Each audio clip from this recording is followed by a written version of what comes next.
நிகழ்ச்சி முடிஞ்சதுக்கப்புறம் எல்லா அரசியல் கட்சிகள்லையும் நன்றி உரை வாசிச்சதுக்கப்புறம் வணக்கம் அப்படின்ட்டு அவங்க பாட்டுக்கு எந்திரிச்சு போயிடுவாங்க. ஏதாவது கட்சியோட பிஜிஎம் போடுவாங்க. அவங்க பாட்டுக்கு தலைவர்கள் பாட்டுக்கு ரசிகர்களோட கை காட்டிட்டு போயிடுவாங்க.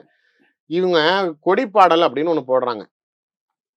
அந்த கட்சியுள்ள அந்த பாடல்கள்ல இவரை தான் புகழ்ந்து அந்த கட்சியோடைய விஷயத்துல பூம் பண்ணி இது பண்றாங்க. எல்லாம் நேஷனல் அந்த மாதிரி அட்டென்ஷன்ல நிக்கிறாங்க.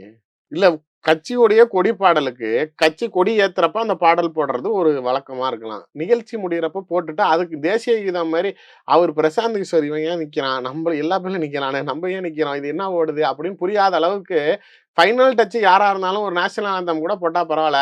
இவங்க என்னடா பண்றாய்ங்க? அப்படிங்கிற மாரி அவரே நீங்க பல தடவ பாருங்க. அவர் திரும்பி திரும்பி பார்ப்பாரு. அவர்ட்ட ஏன் நிக்கிறோம்னு கூட ஏதோ கேட்கறாரு. பக்கத்துல ஏதோ கம்யூனிகேஷன் லாங் ஃபோகஸ்ல தான் இருக்கு. பட் ஆனா அவர் ஏதோ அப்ப பேசுறாரு. இதுவே தெரியுது உங்களுடைய என்னன்னு. நீங்க அதாவது தலைவர்கள் மீது இவர்கள் வைத்திருக்கக்கூடிய மரியாதையும், அன்பும் என்ன அப்படிங்கிறதுக்கு ஒரு எடுத்துக்காட்டு.